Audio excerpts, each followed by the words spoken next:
Na Celjskem številne proslave v počastitev Dneva državnosti. V Rogaški Slatini so namenu predali obnovljen cestni odsek v Zgornjem Gaberniku. Pred osrednjo knjižnico Celje na ogled spominska razstava ob 20-letnici smrti Edvarda Goršiča. Aleš Pipan s košarkarskim klubom Zlatorog pogodbo podaljšal še za naslednji 2 sezoni. Dober dan v informativni oddaji Dogodki dneva na televiziji Celje. V številnih krajih na Celjskem so v teh dneh pripravili osrednje slovesnosti ob Dnevu državnosti. Mestna občina Celje jo je sinoči pripravila v Narodnem domu. V kulturnem programu so nastopili dijaki gimnazije Celje Center in člani orkestra Akord, slavnostni govornik pa je bil častni meščan Celja Jože Volfant. Zdaj, ko je Slovenija vstopila v 4. desetletje državnosti, je pravšnji trenutek za vprašanje, kakšno Slovenijo želimo ob koncu desetletja leta 2030. Koliko bo zelena, koliko bo njena ekonomska moč slonela na znanju in inovacijah, koliko bo socialna, kakšen bo naš skupni prostor življenja, ki je naš nacionalni in je evropski in je globalni. Odgovor je toliko bolj potreben, ker niti trg, niti interesi svetovne politike ne bodo prizanašali ne Sloveniji, ne našemu življenju, ne družinskemu proračunu, ne osebnim in ne skupnim sanjam. Zato delamo po scenariju, ko zmagujemo vsi. Zato mora Slovenija zgrajevati nacionalno identiteto, ki jo krasijo temeljne evropske vrednote in izostren odnos za dostojanstvo človeka in za zorenje demokracije. Morda se bodo postopoma v javnih razpravah in na družbenih omrežjih tudi vse pogosteje pojavljala vprašanja, ali je človek res vreden samo toliko, kot potroši in porabi, toliko, kot ima. Ali pa se bodo sodobne tehnologije, ki lahko sicer približajo človeka človeku, še naprej preveč zlorabljale za fitonomijo s besedno nesnago. Zadnji čas je, da vstopimo v desetletje, ki bo odprlo vrata za vetrove sprememb v kulturi besede, brez ideološke strasti in pritlehnosti in za mnogo večjo odgovornostjo do slovenskega jezika. V občini Rogaška Slatina so odprli prenovljen odsek ceste iz Zgornjega Gabernika proti Pečici. Prenovo slabih 800 metrov javne poti, ki Rogaško Slatino povezuje s sosednjo občino Šmarje pri Jelšah, je iz proračuna financirala občina sama. Cesta leži v krajevni skupnosti Kostrivnica, kjer pa v teh dneh obnavljajo in urejajo še en cestni odsek. Odločitev za prenovo lokalne poti iz Zgornjega Gabernika proti Pečici so sprejeli pred 4 leti, ko se je občina s krajevno skupnostjo Kostrivnica dogovorila, da bodo cesto obnavljali skupaj. Cesta je sicer v upravljanju krajevne skupnosti Kostrivnica in pri nas je sistem, da skladno s tem je krajevna skupnost, ki za to prejme iz občinskega proračuna namenski denar, tudi dolžna vzdrževati oziroma rekonstruirati. Vendar pa pred 4 leti smo ugotovili, da to krajevna skupnost pri tem primeru ne bo sama zmogla, zato smo se odločili, da bi celotno rekonstrukcijo realizirali torej skupaj. Občina je zraven pristopila predvsem iz 3 razlogov. Prvič je ta, da gre za povezovalno cesto med dvema občinama, torej med Rogaško Slatino in Šmarjem pri Jelšah. Drugi razlog je, da je to obvozna cesta v primeru, da se na državni cesti zgodi kakšna nesreča ali predvsem v zimskih razmerah obtiči kakšen tovornjak. In tretji razlog, ki sem ga že omenil, pa je, da je to prevelik zalogaj za finančne zmožnosti krajevne skupnosti Kostrivnica. Z naložbo so tako prenovili 770 metrov ceste in na določenih delih vozišče tudi razširili. Tako je to zdaj povsod široko 2,8 metra, s čimer so zagotovili prevoznost tudi za tovorna vozila. Pomembno je še izpostaviti, da je ob cesti zgrajenih kar 640 metrov asfaltnih mulj, kar pomeni, da smo veliko pozornost posvetili tudi odvodnjavanju. Skupaj z bankinami je širina ceste 4 metre.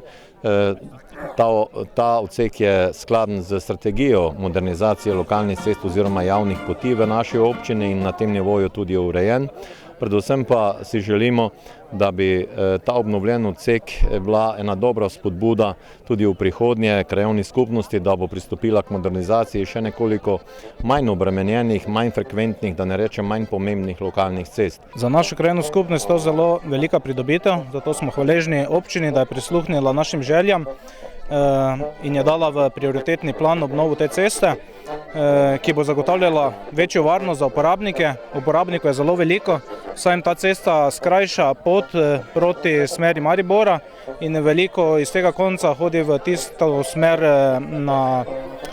v službo, tako da, kar se tega tiče, zelo velika pridobitev. Prenova tega odseka je stala 158 tisoč evrov. V preteklosti so en odsek te ceste že sanirali, zdaj na obnovo čaka še 600 metrov. Še za tisti del ni bilo rešeno lastništvo in odvodnjavanje od nekaterih hiš. Najprej moramo rešiti ta del, tako da v naslednjem mandatu krajevne skupnosti bo sigurno v planu za obnovo tudi ta del, da se dokonča celotna trasa. En del do določenih hiš smo že pa tudi v okviru tega projekta naredili zdaj. Je to en zalogaj, ker bo sama priprava obnove tega odseka trajala 2 do 3 leta po naših izkušnjah, tako kot je trajala ta priprava tudi za naš odsek in verjamem, da v teh 3 letih se bo našel tudi denar za prenovo preostalega odseka. Sicer pa v krajevni skupnosti Kostrivnica v neposredni bližini v teh dneh teče še ena naložba na cestni infrastrukturi. V tej krajevni skupnosti smo v letošnjem letu že realizirali 2 večja projekta, v izgradnji pa je tretji, težak kar 1,1 milijona evrov in sicer želimo obnoviti 2 kilometra lokalne ceste na odseku Brezje do Zgornjega Gabernika in ob cesti zgraditi tudi 2 zavijalna pasova skupaj z Direkcijo Republike Slovenije za infrastrukturo. Ta projekt pa je razdeljen v 2 fazi. Prva bi naj bila zaključena v jeseni letošnjega leta, druga pa do poletja prihodnjega leta. Na ploščadi pred osrednjo knjižnico Celje so na ogled postavili razstavo ob 20. obletnici smrti celjskega glasbenika, glasbenega pedagoga, dirigenta, publicista, ravnatelja in tudi športnika Edvarda Goršiča. Spominska razstava je na ogled na velikih panojih. Razstavo, ki jo je pripravil oddelek za domoznanstvo Celjske osrednje knjižnice in jo posvetil 20-letnici smrti prezgodaj preminulega profesorja Edvarda Goršiča, legendarnega celjskega zborovodje, glasbenika, publicista in športnika, so v četrtek 17. junija na ogled postavili na velikih panojih na ploščadi pri osrednji knjižnici Celje. Na njej pa je prikazano bogato ustvarjalno delo profesorja Edvarda Goršiča, popularnega Edija, ki je zapustil neizbrisen pečat predvsem pri številnih celjskih pa tudi šentjurskih pevskih zborih, ki jih je vodil v svojem bogatem ustvarjalnem obdobju. Poleg tega pa se je Edi Goršič seveda zapisal tudi instrumentalni glasbi. Pri Celjskih žabah ustanovil je tudi manjše instrumentalne sestave, kot je Metronom, komponiral in izvajal glasbo za predstave v Slovenskem ljudskem gledališču Celje, bil prvi ravnatelj glasbene šole v Šentjurju, glasbeni pedagog, aktivno je sodeloval pri Celjskem mednarodnem mladinskem pevskem festivalu, ter se tudi aktivno posvetil športu v celjskem plavalnem klubu Neptun. Pa še bi se kaj našlo. Kot kustosinja je razstavo o profesorju Edvardu Goršiču pripravila doktorica Alenka Hren Medved, vodja domoznanskega oddelka osrednje knjižnice Celje. Naše glavno vodilo je bilo predstaviti Edvarda Goršiča in to njegovo res ogromno vpetost v vse pore celjskega kulturnega življenja v tistem času in hkrati ta njegov pečat, ki ga je pustil med ljudmi svoje generacije, še posebej celjskimi kulturniki, tako da smo želeli čim širše predstaviti njegovo življenjsko pot. Razstava je odlično dopolnjena tudi številnimi izjavami tako Edvarda Goršiča kot tudi njegovih sodobnikov.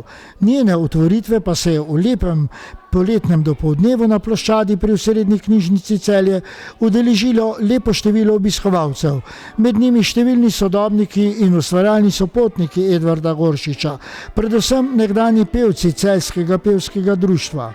Otvoritev so popestrili mladi pevci osnovne šole Frana Roša Celje, ki sta jih vodila sin pokojnega Edija profesor Matevž Goršič in Bernarda Jug ter Andraž Frece na harmoniki.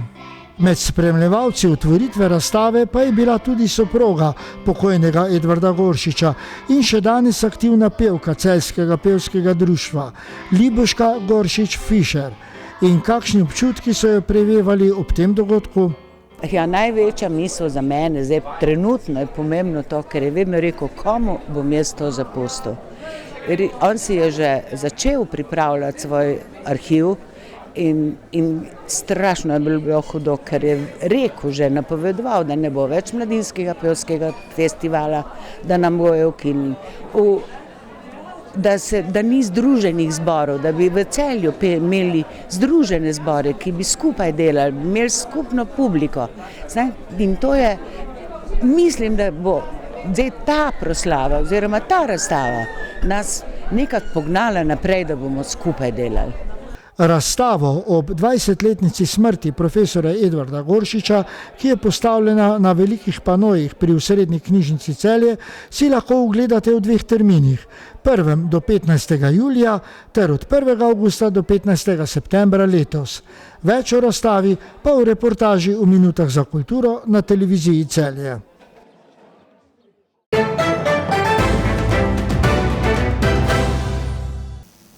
Košarkarje Zlatoroga bo tudi v naslednjih 2 sezonah vodil Aleš Pipan. 63-letni Celjan je vodenje Laščanov prevzel na polovici lanske sezone, ko se je 5. v karieri vrnil v Tri lilije. S Pipanom so povezani vsi največji dosedanji uspehi laškega kluba, med drugim tudi osvojitev naslova pokalnih prvakov leta 2004. Zdaj, kar se mene tiče, sploh ni bilo tle vprašanja, glede to, da smo imeli možnost obdržati Aleša Pipana, trener z velikim renomejem. Verjamem, da nas bo postavil na pravo pot. Prevagali predvsem to, da ve, kako se stvari streže, da zna tudi delati z mladim, da bo dal tudi možnost mladim, tako je v preteklosti dal že Sanju Večeroviča, Gorana Dragiča, pa še marsikomu drugemu. Tada jaz verjamem, da bo prihodnost svetla. Zaenkrat sodelovanje za 2 leti, jaz upam, da bo to sodelovanje pa še daljše.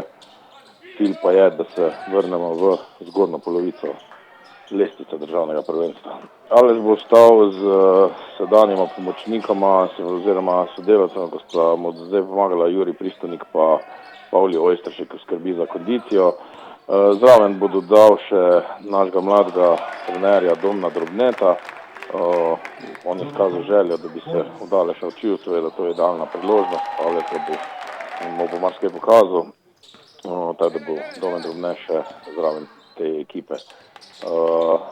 Kar se tiče članske ekipe, počasi sestavljamo, zdaj ravno kar smo podpisali pogodbo z Janom Marčkom, to je bila kar velika želja Aleša Pipana, podaljšal sodelovanje zaenkrat z Janom Copotom.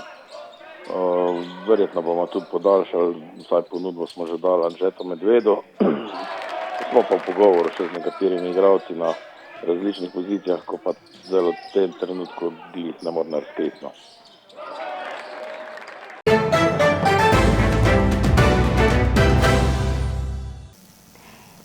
Jutri bo delno jasno, s spremenljivo oblačnostjo, sredi dneva in popoldne bodo krajevne nevihte. Najnižje jutranje temperature bodo od 13 do 19, ob morju okoli 20, najvišje dnevne od 25 do 30 stopinj. V nedeljo in v ponedeljek bo pretežno jasno in vse bolj vroče. Toliko za danes. Lepo se imejte in prijeten vikend želimo. Srečno!